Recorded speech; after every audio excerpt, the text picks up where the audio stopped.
Hey, hey, hey. It's Filter Free Friday, y'all. Listen, I'm so glad y'all here. I just found out, or not just found out, but like last Friday, I had my first hot flash, and I was actually really excited about it, but I don't want them to happen.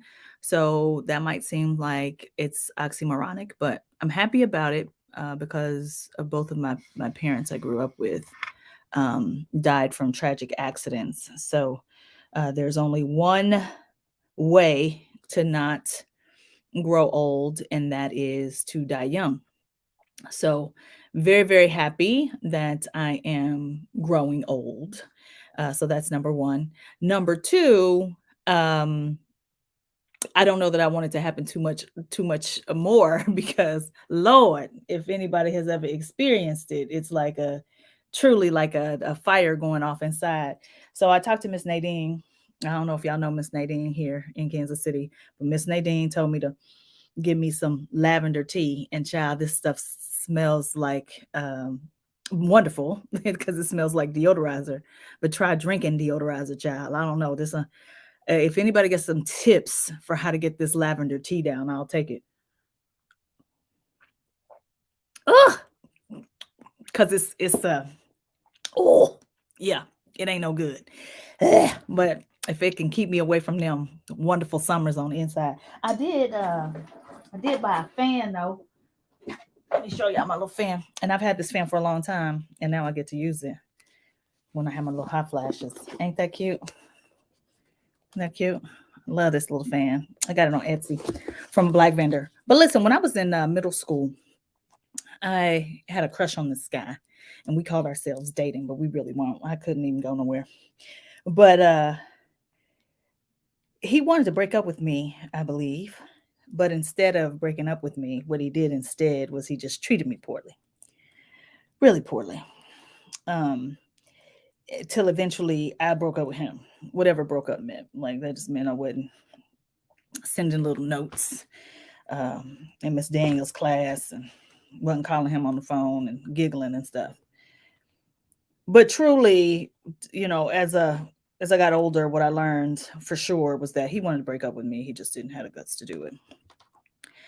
And I remember that um, situation often when an experience is really painful, and I see people kind of stay in it, even though it's bad.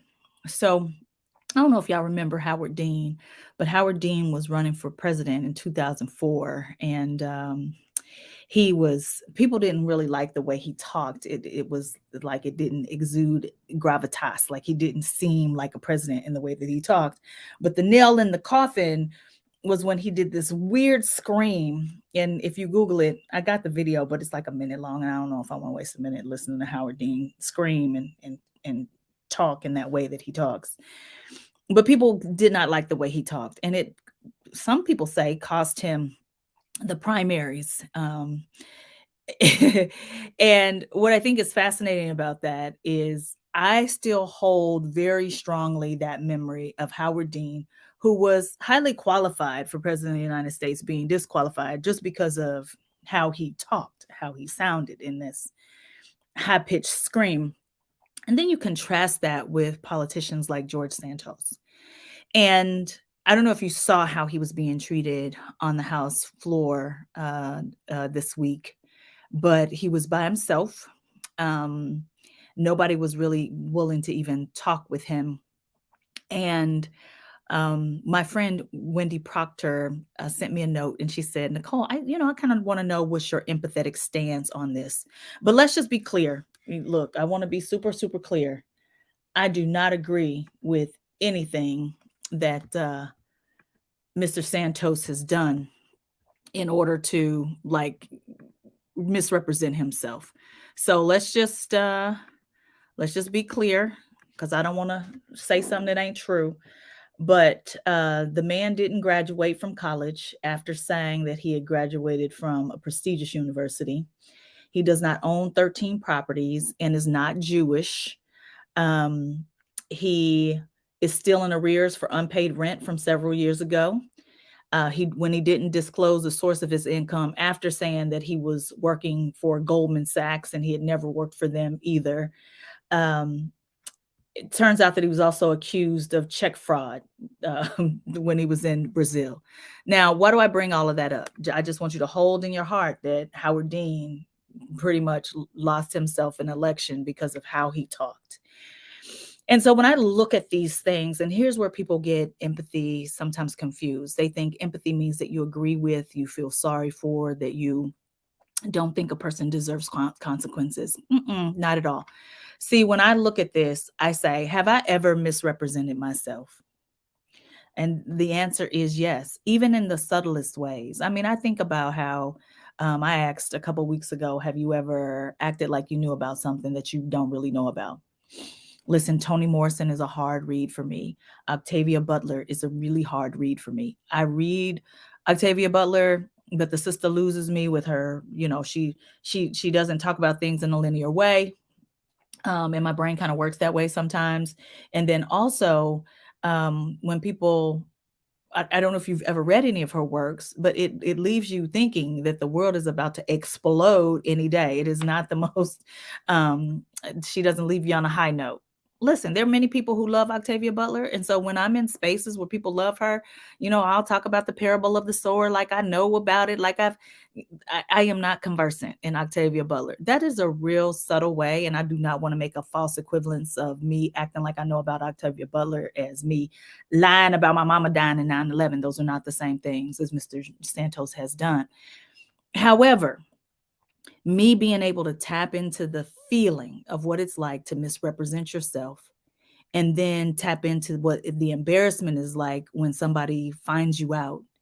I understand what he must have been feeling like sitting there in the chambers by himself.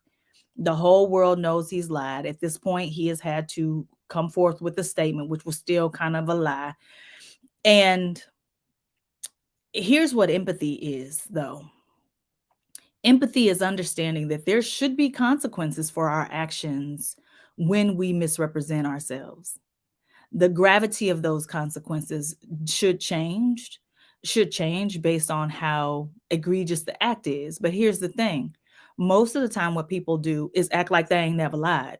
And we know you're a stranger to the truth right now, even if you say that. You have lied. Maybe not to this extent, but you have lied.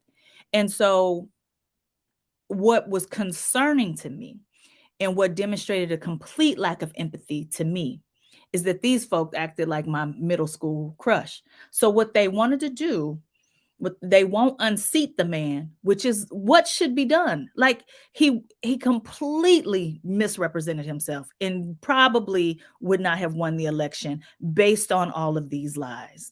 He should be unseated. But folks won't unseat him. What they do instead is considerably lacking humanistic behavior.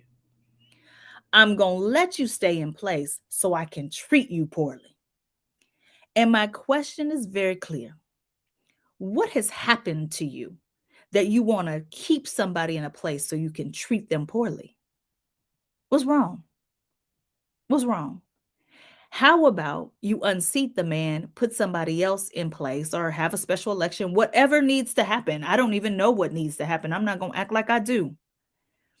But when someone drastically misrepresents themselves, this happened several times when I was working in HR. You find out somebody said that they had a master's degree or something, and turns out that they didn't. Well, you don't get to keep the job that requires a master's degree. So you got all these votes from people who I'm sure were buying into the idea that you were Jewish, were buying into the idea that you were a college graduate, were buying into the idea that your mother had done, your mother had died in September 11th, like all of these things. And now that's just not true. It also makes me think about our prison system. Somebody commits a crime. They need to go to jail for said crime based on whatever our laws are. Okay, fine. But do I need to be at the mercy of, like, why? Let me just start with the basics. Why the walls all gray? Why the food terrible? Why you can't keep me safe? Why people beating me up? Why is rape culture a thing? So I stole a couple $1,000. Now you think my crime should be you take my freedom and you let people rape me on purpose? I think we have to really look at what is going on. We decide that the better solution, the more humanistic solution, is to keep somebody around so we can treat them poorly. Go in love or stay in peace. But don't keep folk around so you can hate on them. Like what is that? And if you see it differently, I'm happy to hear your perspective. The other thing I wanted to talk about today, which I think can also be learned from my middle school crush, was I think it's important that when you're done, you just say you're done instead of trying to keep somebody around so you can be mean to them. But the other thing that my middle school crush kind of taught me was that you need to be super clear about what your goals are, what you want from a relationship, and what you don't. Folk will lie, cheat, and steal to get a relationship that they absolutely later have no intention of keeping in place. And that takes me to the NFL and Mr. Damar Hamlin. I was watching the game actually, and I don't usually watch Monday Night Football. And so I got to see the him actually fall on the field and trying to figure out what was going on with him. And I posted earlier this week that I thought the only empathetic leadership decision was not to play that game. And it was because in that moment, I don't like to toss around the word trauma because some things are unfortunate, but people were shocked. They were in awe. They were temporarily like their brains weren't quite working. They were worried about their teammate. They were probably worried about themselves and honestly just outright sad. And as a leader, I don't know how you can try to force or psychologically psych people up to be able to perform under those conditions. So I was very pleased with what the NFL did. Where I have trouble is several of my clients actually have notoriously dangerous jobs. So the military, I've worked with the military, Fort Leavenworth to be specific before. The job is really dangerous. One of my clients or two of my clients are electric cooperatives in Virginia. The job is incredibly, incredibly dangerous. And because the job is very dangerous, everyone knows the job is dangerous. People tell the employees when they come that the job is dangerous. Here are the safety measures we're going to take to keep you safe. But when somebody gets electrocuted on the line, everybody's still working. We're gonna take a break to tell you what happened. We're gonna review the safety measures again, but everybody's still working. The military works the same way. You die in military, then we're going to do a huge honor ceremony for you. You're going to your family is probably going to get some benefits, and we're going to continue doing everything we've always done. And here's where I struggle, and I think that people want to call things empathy when it's like, actually, you're just not even being honest with people about what is. Because here's what is. We know the NFL is dangerous. And it's not dangerous because we're keeping the government safe, as in the military. It's not dangerous in that we are making sure people have electricity, as in electric cooperatives. It's dangerous for our personal entertainment. And while I applaud the empathetic decision to cancel the game, you should know that what nothing gonna stop these games on Sunday. I am glad to know that Damar Hamlin is doing much better. I'm even glad to know that for a game that he plays at that level, one of his first questions was, "Do we win?" I am a competitive person. For example, I didn't meet my financial targets last year, and my personal coach was like, "Hey, are you happy about last year?" Hell no! I spent 4 months trying to find out who my daddy was. I spent another couple of months being shocked at finding out who the man was. So basically, I spent 6 months not really working, and I didn't meet my financial targets. I ain't making no excuse for it, but I'm not happy with it, and I got to do better this year. I was also kind of getting ready to launch this empathy revolution. But here's the thing, we need to be really honest with ourselves as we sit around poking and pointing fingers at the NFL for how we thought they took too long of a time to respond. We think they don't care about him.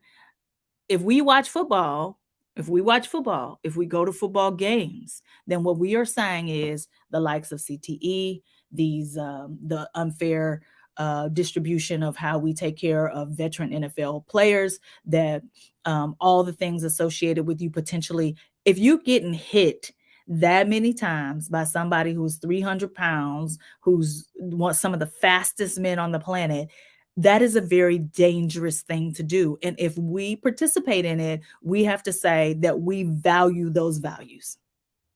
That honesty, that self awareness is what's necessary in order to be empathetic about this at all. It was hilarious to watch the news reporters try to act like they cared about Damar Hamlin. They would be like, so what does this mean for the games on Sunday and who's going to be the number one seed? But none of that really matters right now. What matters is Damar Hamlin's health. Let me tell you one thing for sure and two things for certain. If something don't matter, you ain't gonna talk about it at all. Ain't gonna talk about it at all. Ain't gonna talk about it at all.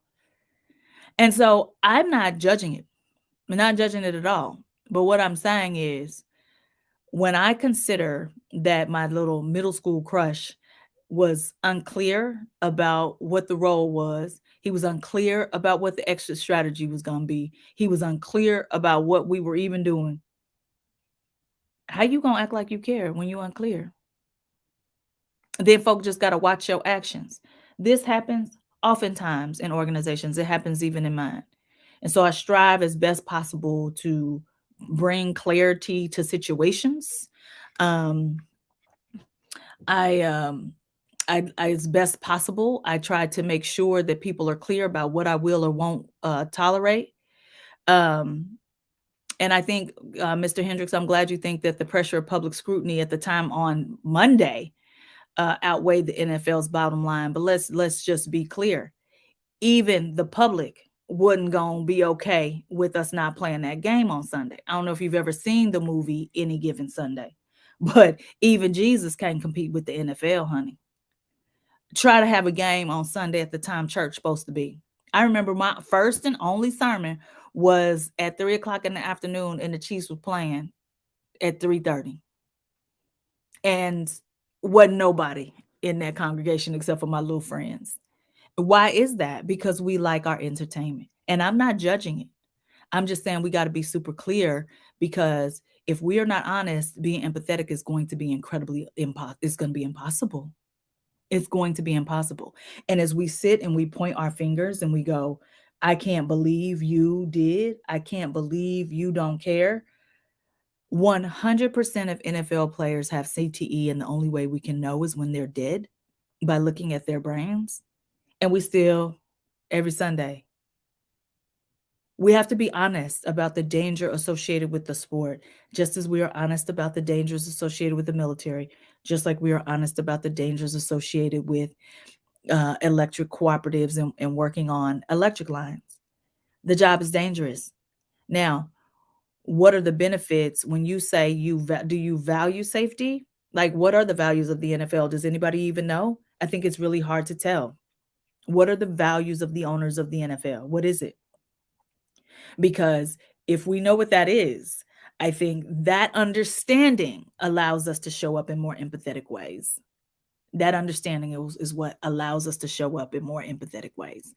And until such time, I think we can miss each other with the whole, oh my gosh, we're praying for him. I'm grateful that his nonprofit has $4 or $5 million that it's raised. That's been a wonderful thing. I'm grateful that he is going to be, looks like he's going to be better. I was praying for his recovery. I'm so grateful for all of that.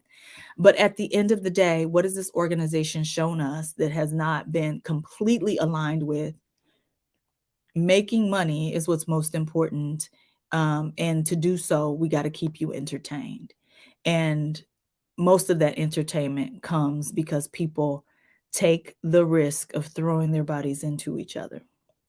And when I think about my middle school love, and honestly, every love I've had after that, the challenge has really been, when you are clear, and you let people sign up, and they still want to do it, all you got to do is hold people accountable to what they say, not what you say. Hold people accountable to what they say, not what you say. And so when you tell me you get on to national television and you tell me you care about somebody, what I expect to see when you care about somebody is what do you do when they get hurt? Not what do you do when they making you a whole bunch of money. It's Filter Free Friday, y'all. We got plenty work to do.